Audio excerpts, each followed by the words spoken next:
Okay, so here we go again. Yet another C melody sax. I got a stack of these things and trying to find new homes for them. So this is the famous Buescher, which is one of the big names in the alto sax world back then in the 30s, 40s, and still a great name, except for, anyhow, you don't want to hear his story about them going to China and all that crap.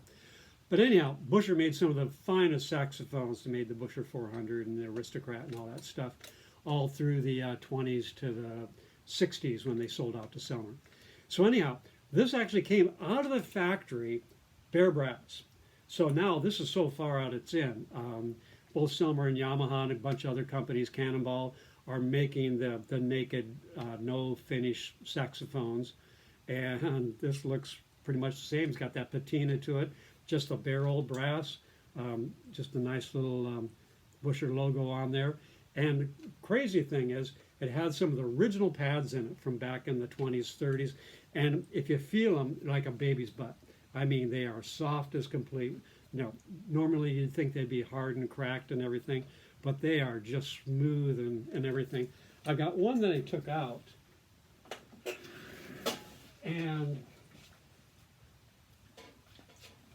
you can see that these pads are basically hand sewn. There's probably some guy or some lady sewing the leather onto the felt backing. No back at all to it. It's just solid felt.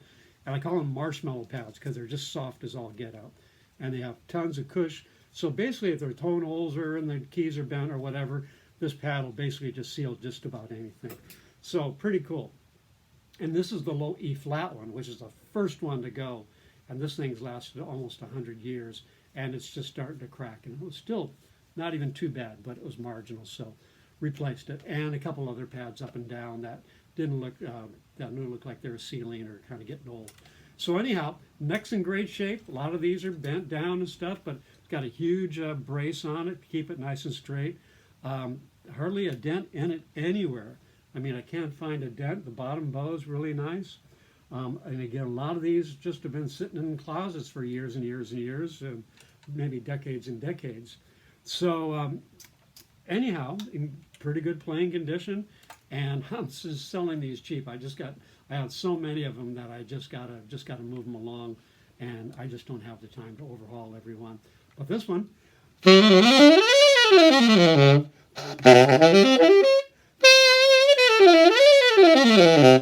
I've got the neck cork for a tenor mouthpiece, and if you really want to scream, you put a nice big open tenor mouthpiece on it. The C Melody mouthpieces had no reed gap and really sounded stuffier. And with the no resonators, just marshmallow pads, it's got a pretty soft sound. It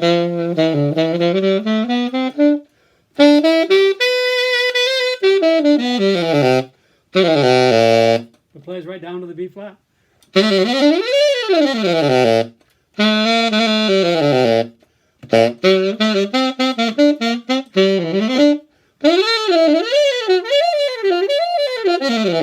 So some only went up to an E flat. This goes all the way up to an F. No front F on it. This is before all that stuff.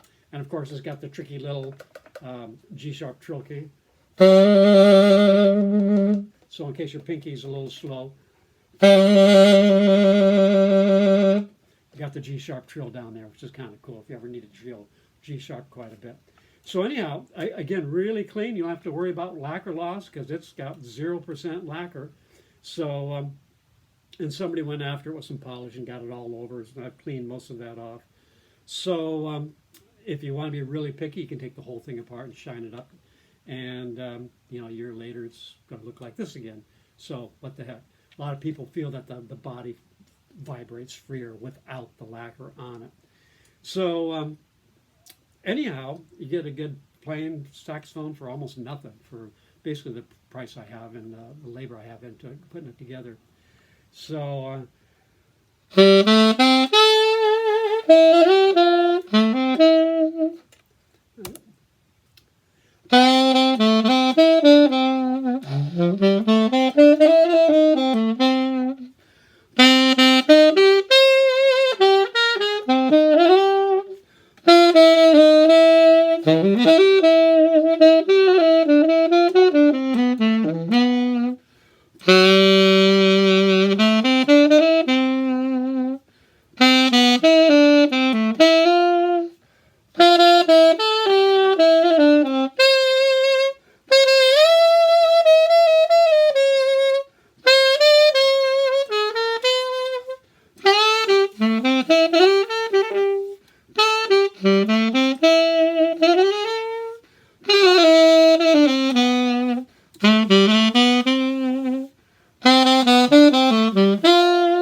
You always want to play.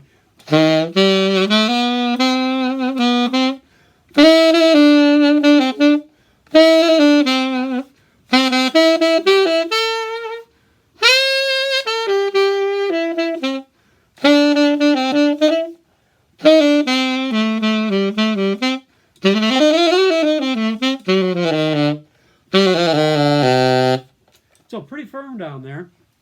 And again, it's just amazing for the age of the pads. They really built them. And again, if you touch the pads, man, they're just soft, soft, soft. So probably get by the way it's at, or if you really get serious about it, take them out and put some newer style leather pads in. I think these are like lambskin or something. I'm not sure what they are. But anyhow.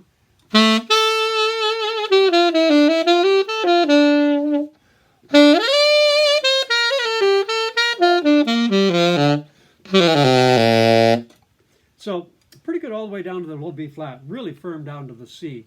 And the bell keys are sealing. And ergonomically, not too bad. I mean, the palm keys are in a nice spot. Everything seems to be pretty much under your fingers. This is the horn that virtually turned into the Buescher, into the Bundy. After Selmer bought them, they used almost exactly the same key locations and everything on their Bundy sax as this one. The side keys are all the same, except, of course, the alto's a little bit shorter. But pretty cool. Got a nice wood case with it. Going to fix it up a little bit and put a handle on it. Whoop. Corduroy inside. So functional case. The cases are getting harder to find since they're 80 to 100 years old, and a new case is like $250. So it will fit in a tenor case with a little slop around, or if I put them in tenor kick bags and such. But anyhow, perfectly playable, $250, and plus whatever the shipping is to your place. You can check out my other saxophones at www.stevegray saxes. That's STEVEGRAY saxes, plural, SAXES.com. So I'm going to put it out there on the World Wide Web. This is about I think a fourth or fifth one that I've got going, and some of them are just totaled. And I've got some of the cons and stuff I'm kind of saving for last, since they seem to be the most popular. I like these because they don't have the micro tuner, and you can get that tenor neck on without chopping your nice mouthpiece off. So without the micro tuner, you can go on farther on the neck and get it in tune, or you can get somebody to reface a stock mouthpieces.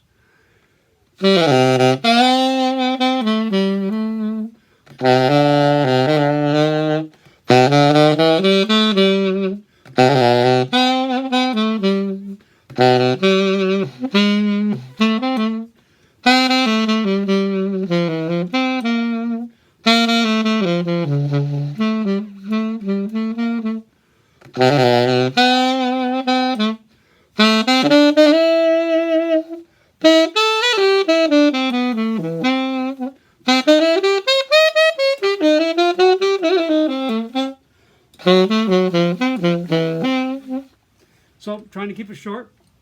What's the serial number on this thing? Looks like 95,000 before they even went to 6 digits.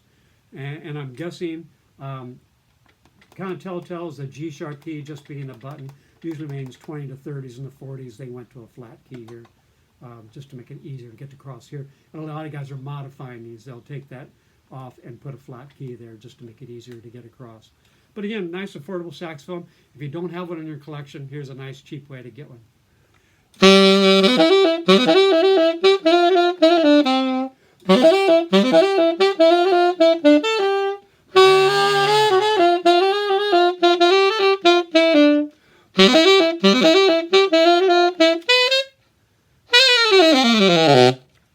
Very nice in tune.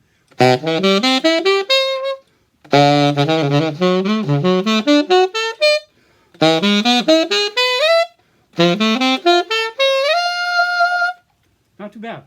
So anyhow, cheap. I just got to move some of these. I'm just stumbling over them. So anyhow, better than using them for a doorstop or a lamp.